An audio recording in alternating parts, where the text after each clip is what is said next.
بسم الله الرحمن الرحيم.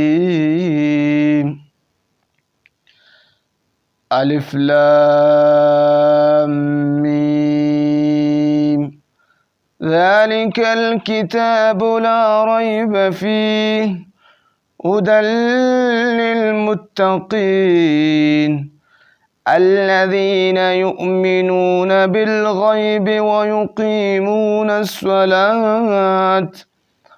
ويقيمون الصلاة ومما رزقناهم ينفقون والذين يؤمنون بما أنزل إليك وما أنزل من قبلك وبالآخرة هم يوقنون أولئك على هدى من ربهم وأولئك هم المفلحون.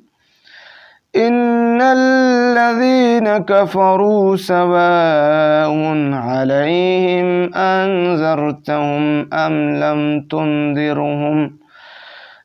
لم تنذرهم لا يؤمنون. ختم الله على قلوبهم وعلى سمعهم وعلى أبصارهم غشاوة ولهم عذاب